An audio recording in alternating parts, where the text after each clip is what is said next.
Mengapa ada banyak sekali orang yang menentang, bahkan membenci segala sesuatu yang berkaitan dengan Alkitab tanpa sebuah alasan yang jelas?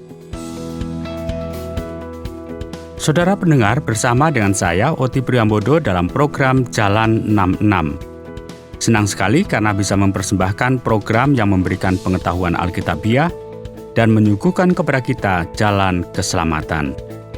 Kali ini kita sampai kepada pembelajaran kitab 2 Korintus pasal yang keempat dan yang kelima. Pak Yohanes akan memberikan komentarnya mengenai posisi dan keadaan Rasul Paulus. Tema kita kali ini adalah hati-hati karena bejana ini dari tanah liat. Saudara, dalam satu sisi kita perlu mengakui bahwa kehidupan kita rentan. Meskipun dengan berbagai teknologi dan ilmu pengetahuan, sepertinya manusia masih terus mencari solusi dalam kehidupan mereka. Jadi, mari kita dengarkan pelajaran ini bersama-sama.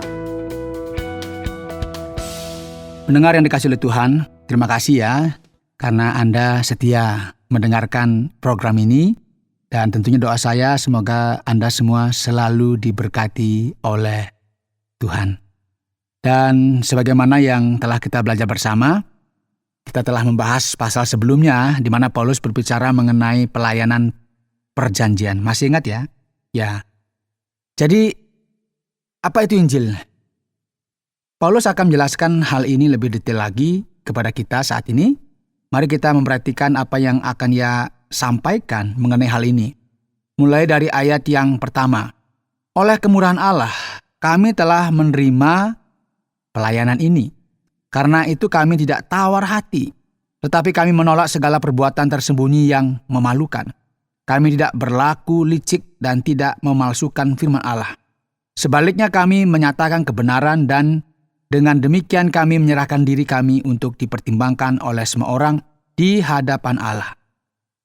Jika Injil yang kami beritakan masih tertutup juga, maka ia tertutup untuk mereka yang akan binasa, yaitu orang-orang yang tidak percaya, yang pikirannya telah dibutakan oleh ilah zaman ini, sehingga mereka tidak melihat cahaya Injil tentang kemuliaan Kristus yang adalah gambaran Allah. Saudara, kita melihat bahwa Paulus menjelaskan dengan sangat baik ya, bahwa Injil juga melibatkan perubahan gaya hidup dari mereka yang telah meninggalkan kehidupan mereka yang lama, yang tadinya menentang apa yang Allah kehendaki, tetapi sekarang telah berubah.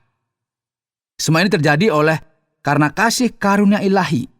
Dan ia tahu bahwa Allah lah yang ada di belakang segala sesuatu yang mengakibatkan semua ini terjadi.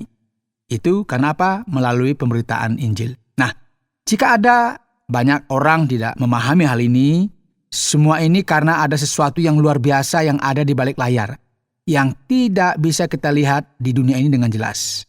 Ada ilah dari dunia ini, ilah dari abad ini, yaitu iblis, yang senantiasa membuat banyak orang tidak bisa melihat Kristus. Kemudian Paulus melanjutkan, sebab bukan diri kami yang kami beritakan, tetapi Yesus Kristus sebagai Tuhan, dan diri kami sebagai hamba-Mu karena kehendak Yesus. Saudara, dalam gereja yang penuh dengan berbagai macam perpecahan, dengan orang-orang yang bergelut untuk menjadi siapa yang paling hebat, paling penting, Paulus mengatakan bahwa pusat dari segala-galanya adalah Yesus Kristus. Dan ia telah menjadi seorang hamba, bahkan menjadi hamba bagi saudara-saudaranya di Korintus. Sebab Allah yang telah berfirman, dari dalam gelap akan terbit terang. Ia juga yang membuat terangnya bercahaya di dalam hati kita, supaya kita beroleh terang dari pengetahuan tentang kemuliaan Allah yang nampak pada wajah Kristus. Ini merupakan salah satu frase yang sangat indah dalam Perjanjian Baru, karena ada perbandingan antara terang dalam penciptaan dunia yang terdapat dalam kitab Kejadian. Jadi Paulus membuat sebuah perbandingan sesuatu yang sejajar dan berkata bahwa dalam Kristus ada ciptaan baru, di mana terangnya bersinar dan terang ini berkaitan dengan pencerahan terhadap pengetahuan kemuliaan Allah dalam wujud Kristus. Dan apa yang kita dapati di sini merupakan sesuatu yang dicerminkan oleh Kristus melalui karya keselamatan yang Ia kerjakan bagi kita. Nah, sekarang segala keindahan ini, Injil yang mengubahkan ini, Injil Yesus Kristus, dan ciptaan yang baru ini, semua ini terdapat dalam sebuah bejana tanah liat. Mungkin Anda belum mengetahui ini ya, belum pernah mendengar. Namun kita harus berhati-hati, pelan-pelan ya, karena bejana-bejana ini terbuat dari tanah liat. Kita terkadang tidak sadar siapakah kita ini. Injil diberitakan oleh para rasul, namun mereka ini hanyalah bejana dari tanah liat. Supaya nyata bahwa kekuatan yang luar biasa itu berasal dari Allah dan bukan dari kita. Menarik sekali. Bagaimana hari-hari ini banyak orang tidak menyadari betapa lemah dan rentannya kita sebagai manusia. Banyak hal yang aneh dan mungkin kita katakan gila ya. Seringkali kita berpikir dan bertindak dengan gagasan yang ada dalam pikiran kita yang lebih dari apa yang sesuai dengan sejatinya kita. Yaitu realita diri kita sendiri. Paulus berkata, dalam segala hal kami ditindas, namun tidak terjepit. Kami habis akal, namun tidak putus asa. Kami dianiaya, namun tidak ditinggalkan sendirian. Kami dihempaskan, namun tidak binasa. Nah, dengan kata lain, mengapa seringkali kita merasa lemah? Karena memang bejana yang kita miliki berasal dari tanah liat. Namun Injil, pesan Allah, mengingatkan kita bahwa pesan ini sesungguhnya berasal daripada Allah yang menciptakan alam semesta ini. Kita hidup dalam sebuah ketegangan antara manusia dan yang ilahi. Kita hidup dalam sebuah ketergantungan yang luar biasa akan campur tangan Allah, dan kita dihukum melalui kelemahan-kelemahan dan keterbatasan-keterbatasan kita. Tentu ini merupakan sesuatu yang perlu kita hindari dalam kehidupan kita, khususnya ketika berkaitan dengan pelayanan Allah, serta melakukan karyanya di muka bumi ini. Paulus berkata, kami senantiasa membawa kematian Yesus di dalam tubuh kami, supaya kehidupan Yesus juga menjadi nyata di dalam tubuh kami. Luar biasa, kita melihat bahwa melalui kelemahan fisik, Allah menyatakan kuasa dan kemuliaannya melalui Injil itu sendiri. Sebab kami yang masih hidup ini terus-menerus diserahkan kepada maut karena Yesus, supaya juga hidup Yesus menjadi nyata di dalam tubuh kami yang fana ini. Maka demikianlah maut giat di dalam diri kami dan hidup giat di dalam kamu. Saudara, coba perhatikan ya, ada ironi di sini. Dalam sisi Paulus, di mana ia berbicara mengenai bagaimana ia menderita bagi Injil, serta bagaimana orang Korintus tidak merasakan seperti apa yang dialami oleh Paulus. Dan kemudian ia menuliskan, aku percaya, sebab itu kami berkata-kata. Demikian kalau kita perhatikan ayat 13, ini merupakan kutipan dari Mazmur 116 ya, yang merupakan referensi dari pengalaman dengan Allah yang memimpin kita untuk memberikan kesaksian kita. Oleh karena itu, Injil, harta dalam bejana tanah liat ini perlu untuk diberitakan dan diwartakan. Namun karena kami memiliki roh iman yang sama seperti ada tertulis, aku percaya, sebab itu aku berkata-kata. Maka kami juga percaya dan sebab itu kami juga berkata-kata. Karena kami tahu bahwa Ia yang telah membangkitkan Tuhan Yesus akan membangkitkan kami juga bersama-sama dengan Yesus. Dan Ia akan menghadapkan kami bersama-sama dengan kamu kepada dirinya.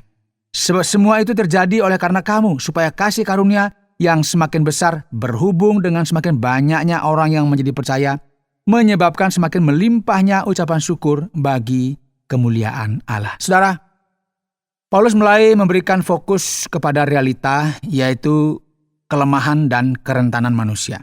Dan ia berkata bahwa Allah lah yang mengerjakan dalam kehidupan kita, dalam keterbatasan kita, sambil kita menantikan tubuh kebangkitan.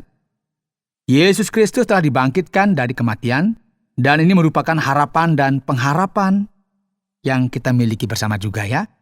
Dan melalui ini, kita memiliki iman bahwa kita juga akan ikut dibangkitkan. Sebab itu kami tidak tawar hati.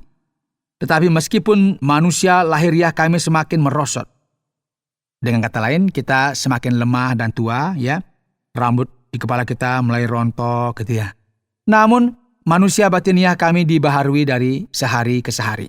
Nah, apa yang ada di dalam diri kita tetap terjaga. Roh kita dijaga oleh kuasa Allah. Sebab penderitaan ringan yang sekarang ini mengerjakan bagi kami kemuliaan kekal yang melebihi segala-galanya, jauh lebih besar daripada penderitaan kami. Penting sekali bagi kita menjalani kehidupan kita dengan memusatkan pandangan kita pada kekekalan. Karena kita tahu bahwa segala sesuatu yang kita kerjakan di dunia ini akan mengerjakan sesuatu bagi kita di masa yang akan datang, yaitu apa? Kekekalan. Sebab kami tidak memperhatikan yang kelihatan, melainkan yang tak kelihatan. Karena yang kelihatan adalah sementara, sedangkan yang tak kelihatan adalah kekal. Pemisahan yang akan terjadi bukanlah mengenai tubuh dan roh. Namun ini merupakan apa yang kita bisa lihat sekarang ini dan yang tidak bisa kita lihat sekarang ini. Jadi, kita bisa melihat sisi luar, yaitu kelemahan dan kerentanan dari tubuh kita. Namun kita tidak bisa melihat apa yang terdapat di luarnya. Kita hanya bisa melihat apa yang nampak oleh mata kita saja. Namun yang sejati hanya bisa kita lihat di masa yang akan datang. Jadi, bersamaan dengan cara pandang ini, Paulus berkata, karena kami tahu bahwa jika kemah tempat kediaman kita di bumi ini dibongkar, Allah telah menyediakan suatu tempat kediaman di sorga bagi kita. Suatu tempat kediaman yang kekal, yang tidak dibuat oleh tangan manusia. Dengan kata lain, di manakah pengharapan yang besar akan masa depan kita akan kita letakkan? Apa yang seharusnya kita nantikan jika kita berbicara mengenai Injil? Meskipun tekanan waktu akan membuat kita semakin hari semakin lemah, kita memiliki keyakinan bahwa ketika tubuh kita yang diam ini berlalu atau diambil, ketika tubuh kita ini sudah membusuk atau rusak, kita memiliki sebuah keyakinan bahwa kita akan memiliki tempat lain. Mungkin sekali bahwa ini adalah referensi tubuh yang dibangkitkan. Dan inilah mengapa kita bisa bermegah tentang masa depan kita. Selama kita di dalam kemah ini, kita mengeluh karena kita rindu mengenakan tempat kediaman sorgawi di atas tempat kediaman kita yang sekarang ini. Sebab selama masih diam di dalam kemah ini, kita mengeluh oleh beratnya tekanan. Karena kita mau mengenakan pakaian yang baru itu tanpa meninggalkan yang lama. Supaya yang fana itu ditelan oleh hidup. Jadi sebuah harapan yang besar. Sesuatu yang kita nanti-nantikan yaitu apa yang paling penting di masa yang akan datang. Akhir dari semuanya yaitu kebangkitan kita. Akhir dari segala kelemahan kita. Kita hidup oleh iman, dengan percaya dan berharap, dan hal ini akan datang. Dan ketika ini terjadi, perhatikan ayat 10.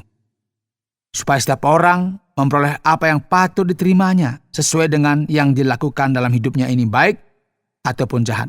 Dengan demikian, Paulus akan mengakhiri pasal 5 ini dengan berbicara mengenai apa yang ia sebut sebagai pelayanan pendamaian. Dengan kata lain, ia akan memberitahu kita mengenai harta yang luar biasa dalam bejana tanah liat ini. Ia berkata, dengan ini kami tidak berusaha memuji-muji diri kami sekali lagi kepada kamu. Sebab jika kami tidak menguasai diri, hal itu adalah dalam pelayanan Allah. Dan jika kami menguasai diri, hal itu adalah untuk kepentingan kamu. Sebab kasih Kristus yang menguasai kami, karena kami telah mengerti bahwa jika satu orang sudah mati untuk semua orang, maka mereka semua sudah mati. Dan Kristus telah mati untuk semua orang, supaya mereka yang hidup tidak lagi hidup untuk dirinya sendiri, tetapi untuk Dia yang telah mati dan telah dibangkitkan untuk mereka. Dengan kata lain, apa itu Injil Yesus Kristus? Ini berarti kematian Kristus bagi kita, kematiannya sebagai ganti kita, supaya kita memperoleh pengampunan dosa. Dan hal ini harus kita perjelas. Kita memperoleh semua ini oleh karena kasih Kristus yang telah menyelamatkan kita. Sebab itu kami tidak lagi menilai seorang juga pun menurut ukuran manusia. Dan jika kami pernah menilai Kristus menurut ukuran manusia, sekarang kami tidak lagi menilainya demikian.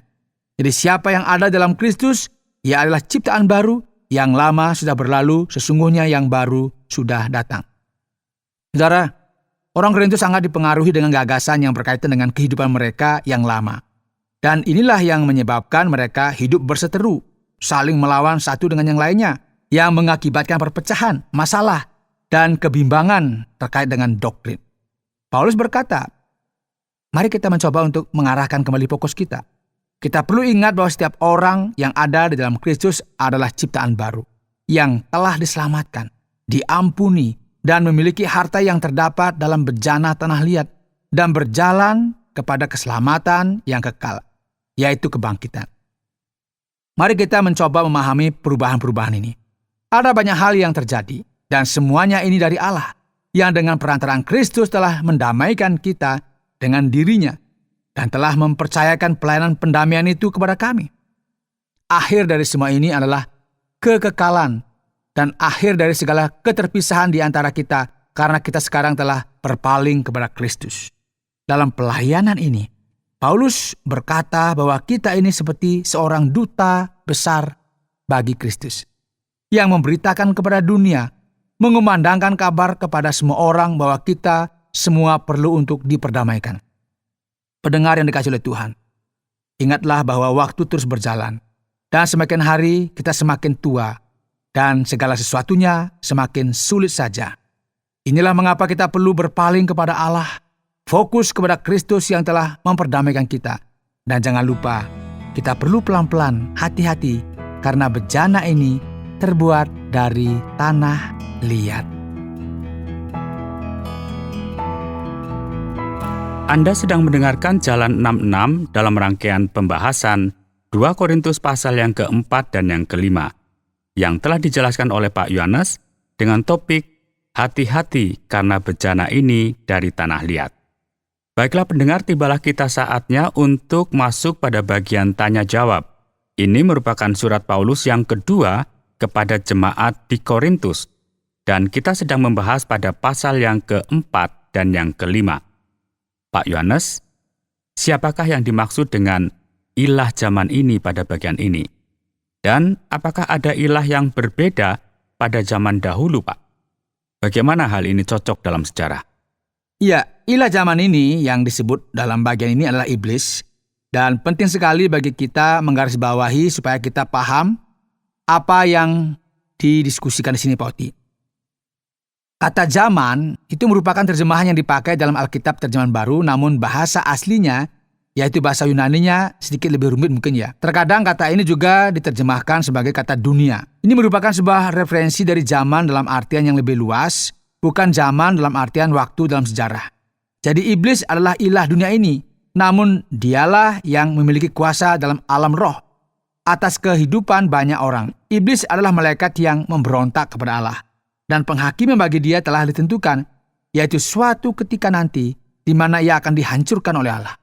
Namun penting sekali bagi kita memahami hal ini, khususnya di zaman sekarang ini. Banyak orang berpikir bahwa ini merupakan sesuatu yang aneh, yang merupakan gagasan dari abad pertengahan atau zaman kuno. Namun sebenarnya, ada sebuah serangan dalam alam roh yang bekerja melawan pelayanan Allah di dunia ini. Mengapa ada banyak sekali orang yang menentang bahkan membenci segala sesuatu yang berkaitan dengan Alkitab tanpa sebuah alasan yang jelas? Bisa jadi, ini merupakan serangan si jahat dalam alam roh yang mengakibatkan pandangan yang seperti ini. Pak Yohanes, ada sebuah frasa dalam ayat yang ke-6 yang sedikit aneh, yang berkata, terang dari pengetahuan tentang kemuliaan Allah yang nampak pada wajah Kristus. Ini artinya apa, Pak Yohanes?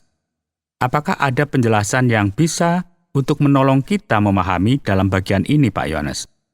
Memang ini merupakan sebuah frase yang sedikit aneh. Jadi mari kita mencoba untuk memahami apa yang terjadi. Kita sedang berbicara tentang kemuliaan Allah. Kemuliaan Allah merupakan sebuah referensi dari apa yang telah dinyatakan oleh Allah yang merupakan inti bagi kita untuk bersandar. Kita bersandar kepada kehidupan yang diberikan oleh Allah. Dan segala sesuatu yang mulia berasal dari Allah. Dulu kita bisa menikmati realita kehadiran Allah di Taman Eden pada zaman Adam dan Hawa, namun sekarang kita telah kehilangan semuanya ini. Dan kapankah Allah akan bersama-sama dengan kita lagi? Menyatakan kemuliaannya sekali lagi? Kita miliki sebagian kecil dari hal ini di dalam bait Allah, yaitu tabernakel. Namun Kristus datang, dan ia adalah bait Allah bagi kita. Kini ia tinggal bersama-sama dengan kita, dan kita telah melihat kemuliaannya, kemuliaan Sang Anak. Jadi kemuliaan Allah diwujudkan di dalam Kristus. Melalui Kristus, harta yang luar biasa adalah bahwa Allah hidup dalam kita, terang kemuliaan ilahi, kekuatan rohani yang luar biasa hadir dalam diri kita. Mengapa banyak sekali orang pergi ke sana, ke sini mencari kekuatan spiritual, jika semuanya ini telah terkumpul di dalam Yesus Kristus. Jadi, terang dari pengetahuan tentang kemuliaan Allah dapat kita temukan dalam Kristus, dan tepatnya inilah yang diajarkan pada bagian ini. Di sini Pak Yohanes, Rasul Paulus mengajarkan kepada kita bahwa apa yang terpenting itu adalah yang di dalam, yaitu kehidupan rohani. Jadi, apa artinya ketika yang kelihatan ini akan ditinggalkan, Pak? Apakah kemudian ini menjadi kurang penting? Ya, sebenarnya bukan ini masalahnya, Pak Oti. Mari kita mencoba untuk memahami bagian ini. Ia berkata bahwa mereka putus asa. Mereka telah mengalami penderitaan dan penganiayaan. Paulus telah didera beberapa kali, dilempari batu, dipenjara, dan menderita penderitaan badani oleh karena memberitakan Injil. Jadi pertanyaannya adalah, apa yang terjadi? Di manakah Allah dalam waktu-waktu yang seperti ini? Dan apakah kita lihat ini merupakan sebuah penjelasan atau sebuah jawaban? Penjelasan yang kita lihat di sini hanyalah sebagai realita yang ada. Ada sesuatu yang lebih besar yang kita tidak bisa lihat di sini. Kehidupan akhir kita ada di masa yang akan datang. Namun ini tidak berarti bahwa kita bisa memandang rendah dan tidak merawat tubuh kita. Karena tubuh kita dilihat dengan cara yang positif, dan bukti dari semua ini adalah harapan yang kita miliki di masa yang akan datang, yaitu kebangkitan. Jadi kita perlu melihat dari sudut pandang Paulus di sini ya, dan kita tidak bisa menarik kesimpulan di luar teks yang ada. Apa yang ia katakan di sini tidak membenarkan argumen bahwa tubuh itu tidak berharga, dan kita bisa memandang rendah dan menolak tubuh ini. Itu maksudnya. Jadi Pak Yohanes, dalam pasal yang kelima dari kitab 2 Korintus ini, mulai dikatakan di sana mengenai kediaman kita yang ada di dunia ini, yaitu kemah duniawi. Kemah surgawi semacam apakah yang sedang dibicarakan di dalam bagian ini, Pak Yohanes? Ya, Pak Oti, zaman di mana tidak banyak kemah, kenapa kita berbicara mengenai hal ini? Kemah macam apakah ini? Bagaimana hal ini akan terjadi? Ya, sebenarnya banyak para ahli telah membicarakan masalah ini. Dan tidak ada kebulatan suara di antara mereka karena apa yang dibahas di sini bisa jadi merupakan sebuah referensi, sebuah konstruksi yang sedang dibangun dalam kehidupan kita, yang akan menjadi kehidupan kita di masa yang akan datang. Namun di awal pasal dikatakan bahwa kemah duniawi kita di sini bersifat sementara. Jadi ini merupakan sebuah kontras yang jelas bagi kita memahami apa itu kemah duniawi yang dimaksudkan dalam 2 Korintus pasal 5, yaitu referensi mengenai tubuh kita di masa yang akan datang. Tubuh yang dibangkitkan, yang akan kita peroleh setelah kehidupan kita di dunia ini berakhir. Pak Yohanes, saya ingin menyoroti pada ayat yang ke-10. Di sana dikatakan bahwa kita akan menerima apa yang patut sesuai dengan apa yang kita lakukan di dunia ini. Benarkah begitu, Pak Yohanes?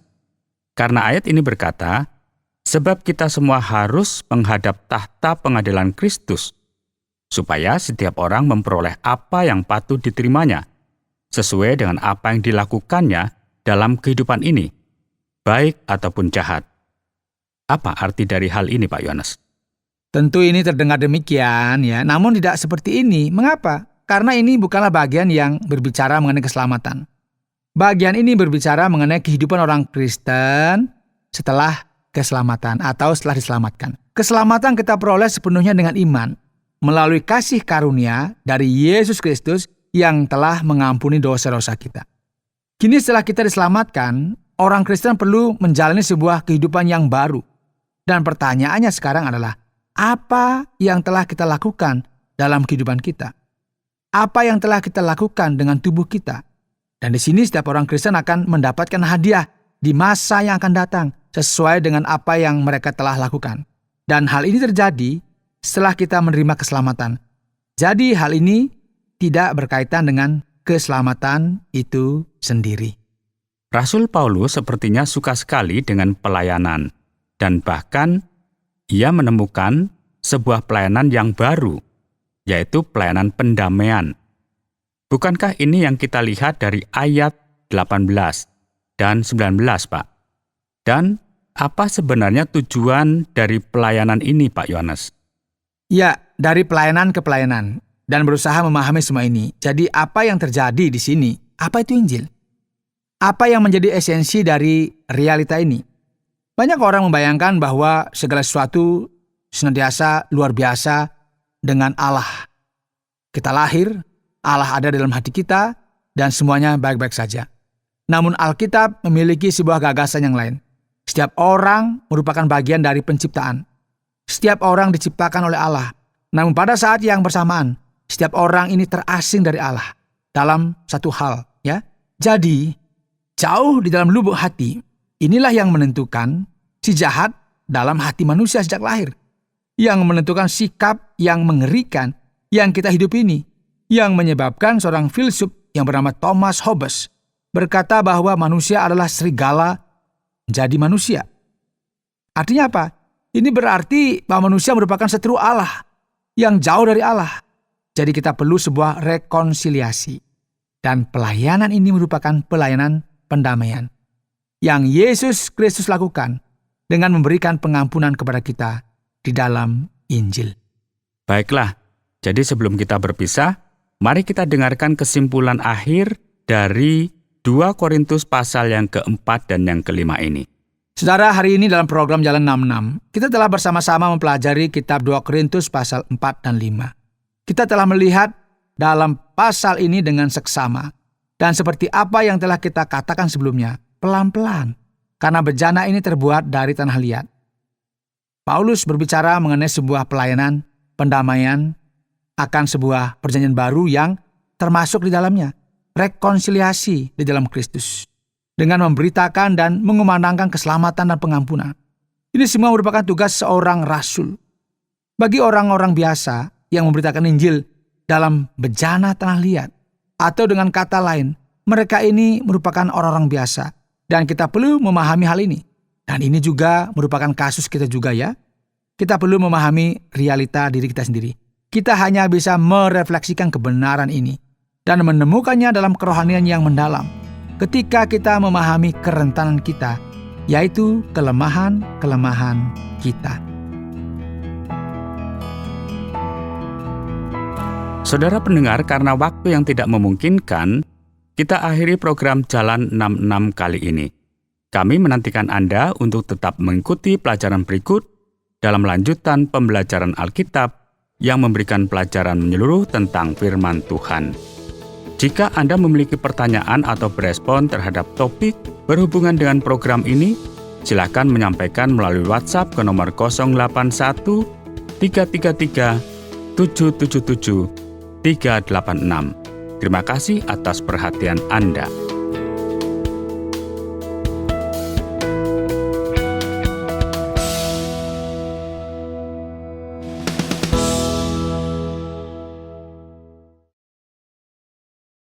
Terima kasih Anda sudah mengikuti program kami. Jika Anda diberkati, jangan lupa like, komen, dan share supaya Anda tidak ketinggalan setiap program terbaru kami. Jangan lupa juga untuk subscribe channelnya dan nyalakan loncengnya. Jika Anda ingin mendukung pelayanan kami, bisa melalui rekening kami berikut ini atau menghubungi kami di sini.